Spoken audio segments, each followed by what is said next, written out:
Your Ram 1500 could be $50 away from a $5,000 repair bill right now, and there's a good chance nothing on your dashboard is telling you. No check engine light? No warning. Just a faint tick you'd probably blame on the exhaust and forget about by the time you get to work. That faint tick is how almost every catastrophic 5.7 Hemi failure starts. Not with a bang, with a tiny, easy-to-ignore sound that most owners write off for months before it turns into a full valvetrain rebuild. One guy last month had his Ram for 11 years. 2 months from paying it off, he noticed that same faint tick on the passenger side of the engine, figured it was nothing, kept driving it the way most of us would. 6 weeks later, that faint tick had turned into a rhythmic knock that followed engine speed, not load, and by the time it hit a shop, the truck he'd spent 11 years paying for needed a full valvetrain job. Here's the part that should actually make you angry. The habits that prevent this take 15 minutes a month combined, cost almost nothing, and almost nobody knows them, because nobody profits from you knowing them. The dealership makes money when your engine needs major work. The parts counter makes money when you need a full rebuild. Nobody's sitting you down explaining this before it happens. I've spent over 20 years fixing these engines after the fact, and I'm done watching good people lose good trucks to a 5-second sound they never learned to listen for. So today, I'm giving you 4 things, 4 checks that take less than 15 minutes total, starting right now, that give your 5.7 Hemi a real shot at 300,000 miles instead of a valvetrain rebuild in your driveway. Here's exactly what we're covering. Number 1, the oil habit that quietly puts extra stress on Hemi lifters all across the country right now, and it has less to do with how often you change your oil than most people think. Number 2, a completely free routine that protects your lifters and camshaft before problems ever start, something that takes about 2 minutes and costs absolutely nothing. Number 3, a fuel habit that takes 30 seconds at the pump and can add real years of life to your injectors. And number 4, this is the big one, the exact sound and symptom pattern tied to the single most documented weak point on this engine, the one that turned that 11-year truck into a 5-figure repair. I'm going to show you exactly what to listen for and how to catch it before it gets expensive. Let's get into it. But real quick before we start, if this is the first time you've landed on this channel, I want to tell you something. Every single week I put out videos exactly like this one. Real information, real problems, real solutions. No fluff, no filler, no wasted time, stuff the dealership will never sit you down and explain. Stuff that saves truck owners real money in the real world. I've had guys write to me and tell me one video from this channel saved them $3,000, $4,000, $5,000 in repairs they never saw coming. That's why this exists. That's the whole point. If that sounds like something you want more of, hit the subscribe button right now. It's completely free, it takes 1 second, and you'll never miss a video like this one again. We've got a solid community of truck owners here who are serious about taking care of what they own, and I'd love for you to be part of it. All right, you subscribed? Good. Because what I'm about to tell you next is the thing I wish every single Ram 1500 owner knew before they ever turned the key for the first time. Number 1, and I need you to really pay attention here, because this is the habit I see contributing to problems more than anything else walking through my shop doors. A huge factor in premature wear on 5.7 Hemi lifters is not skipping oil changes outright. It's running oil that doesn't actually meet the engine's real specification and never checking the level in between visits. Here's what's actually happening. A lot of owners run whatever the quick lube place puts in, usually a generic 5W20, and they assume that's the end of the conversation because the sticker on the door says 5W20, and technically that's the right viscosity number. But the 5.7 Hemi runs a multi-displacement system, MDS for short, on 4 of its 8 cylinders. That system shuts those cylinders down under light load to save fuel, then brings them back online the instant you press the gas. Every single time that happens, oil pressure has to reach and hold those specific lifters at exactly the right moment for the deactivation and reactivation to happen cleanly. If your oil doesn't meet the manufacturer's spec, or the level runs low, or the oil has broken down past its useful life, that pressure delivery becomes inconsistent. You can't hear that happening in the moment. You can't feel it happening. There's no warning light for it. But small inconsistencies like that, repeated tens of thousands of times, are exactly the kind of thing that contributes to uneven wear over time. So what should you actually be running? For most climates, a full synthetic 5W20 that specifically meets the FCA MS-6395 specification written for this engine family. A lot of cheaper synthetics carry a similar viscosity number on the bottle without actually meeting that spec, so check the label, not just the weight. In hotter climates, or if you tow regularly, a 5W30 full synthetic that still carries that same spec is a reasonable step up. Here's the monthly check, and it takes 2 minutes.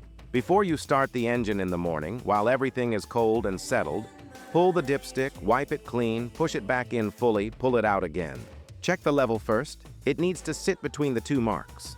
If it's low, top it off. Don't wait for your next scheduled change. Then check the color. Healthy oil looks amber and smooth, almost like honey.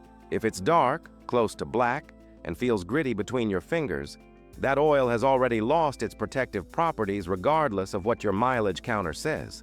Get the right spec in that engine, check it every month, and you've taken a real bite out of one of the quiet contributors to lifter wear on this engine. Number 2, and this one is completely free. I call it the MDS warm-up habit, and I've been recommending it to every Ram owner who walks into my shop for years. Here's the idea behind it. If you start your truck and immediately drive off in normal stop-and-go traffic, the MDS system can begin cycling cylinders on and off before the engine oil has actually reached a stable, fully circulated operating temperature. Cold oil is thick oil, and thick oil takes a little longer to fully fill the lifter galleries the way it needs to for a clean transition. Giving the engine a short window before you ask it to start deactivating and reactivating cylinders under load is a simple, low-cost way to reduce unnecessary stress during that most sensitive part of the drive. The habit costs nothing and takes about 90 seconds. Start the engine, let it idle for 60 to 90 seconds before you pull out of the driveway, especially in cooler weather. That short window gives the oil pump time to build proper pressure and get oil fully circulating through the top end before you're asking the MDS system to cycle cylinders under real load. Diesel guys have known a version of this for decades. Performance engine builders build this into their warm-up routines instinctively. But the average Ram owner has never once been told why it matters specifically for this engine. Set that habit today, 90 seconds before you back out. It's a small thing, but small things add up across 300,000 miles. Number 3, and this one surprises people because it seems so small, but the underlying logic holds up. The 5.7 Hemi uses port fuel injection, which is generally more forgiving than the high-pressure direct injection systems on some competitor engines, but it is not immune to a habit that shortens injector life over time. And here's the habit almost every truck owner has without realizing it. Running the tank down to empty or close to it over and over again. I understand why. Gas is expensive and you want to squeeze every mile out of every gallon. But here's what's happening at the bottom of that tank. Sediment, rust particles, and contaminants naturally settle at the lowest point over the life of the vehicle. When the tank is full, your fuel pickup sits well above that layer and the pump draws cleaner fuel from the middle. But when you run it down to the last quarter tank, especially the last few gallons, the pickup starts pulling closer to that lower layer instead. That fuel travels straight through your fuel pump and into your injectors. Over time, this can contribute to injector wear, a degraded spray pattern, a drop in fuel economy, and a rougher idle. A full injector service on this engine can run into several $100s depending on your area and how many injectors need attention. The habit that helps is simple. Don't let your tank drop below a quarter full as a routine practice. Keep the pickup above that lower layer.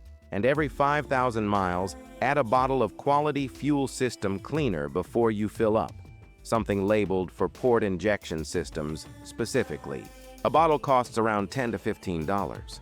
Compare that to a multi-$100 injector service, and the math makes itself. Before I get to number 4, which I genuinely believe is the most important thing in this entire video, I want to ask you something. Out of the 3 things we've covered so far, the oil spec habit, the MDS warm-up habit, or the fuel tank habit, which one did you not know about before today? Drop the number in the comments right now, just type 1, 2, or 3. I read every single comment on this channel, and it genuinely helps me figure out what to cover next. So go ahead, drop your number, It takes 5 seconds and it directly shapes what I make after this. All right, number 4, the big one. Let's go. This is the exact symptom I listen for on every single Ram 1500 that comes into my shop, every time, without exception, because it's tied to the single most well-documented weak point on this engine. And before I explain it, I want to set the stage for a moment, because I think the only way to really understand why this matters is to understand what I've seen happen when it goes wrong. I had a customer, good guy, been bringing his trucks to me for almost a decade, who came in about 1.5 years ago with a Ram 1500 that had developed a faint tick at idle, coming specifically from the passenger side of the engine. Nothing dramatic at first. Sometimes it was there, sometimes it faded after warm-up, sometimes it didn't. He had about 91,000 miles on his 5.7 Hemi. Well-maintained truck, every service on time. We ran diagnostics. Nothing definitive came up on the scanner at that point. I pulled the valve covers and found exactly what I suspected. Early wear on one of the roller lifters tied to the MDS system on that bank. On this engine, the MDS lifters sit on cylinders 1, 4, 6, and 7, split across both banks, and they're controlled by oil pressure delivered through solenoids in the lifter oil manifold. When one of those lifters starts losing its ability to spin freely, it stops rolling smoothly against the camshaft lobe underneath it and instead starts grinding against it. That's the mechanical root of what techs call the Hemi tick, and it's one of the most widely documented issues on this entire engine family across the years it's been produced. In my customer's case, we caught it early enough that a solenoid and lifter service handled it, without needing a full camshaft replacement. He paid a few $100s and kept driving that truck for years afterward. But I've had other trucks come in months after the tick first started, where the wear had already flat-spotted the camshaft lobe itself, sending hardened metal shavings through the oil galleries, and at that point you're not talking about a lifter and solenoid service anymore, you're talking about a full valvetrain job, camshaft, lifters, timing components, oil pump, and the labor to pull the pan and clean out the metal debris so it doesn't destroy the new parts on day one. That kind of repair on this engine typically runs into the low thousands of dollars depending on your area and exactly how much damage has been done, and it is entirely avoidable if the tick gets caught in its early stages instead of ignored for months. And the worst part, the part I really want you to hear, is that this often doesn't announce itself with a check engine light in the early stages. No stored code, no dash warning, just a faint rhythmic tick that a lot of owners write off as an exhaust bolt or road noise, and by the time it gets loud enough to worry about, the window for the cheap fix has usually already closed. So here's exactly what to listen for and how to catch it early. Step 1, start the engine and let it come up to full operating temperature. Give it about 10 minutes of running time, because a genuine lifter tick tends to persist even after the engine is fully warm, unlike a cold exhaust manifold tick, which typically fades as things heat up. Step 2. With the truck in park, listen carefully near the top of the engine, specifically toward the passenger side valve cover area where cylinders 4 and 6 sit. You're listening for a light, rhythmic, metallic tapping sound that follows engine RPM rather than engine load, meaning it speeds up and slows down with the tachometer, not with how hard you're pressing the gas. Step 3. Compare what you're hearing against what it isn't. A fuel injector tick is sharper and higher pitched and usually more even across all cylinders. An exhaust leak sounds like it's coming from outside the engine and often changes character or fades as things warm up. A genuine lifter tick is lower, more mechanical, and it does not go away once the engine is hot, it just stays consistent. Step 4.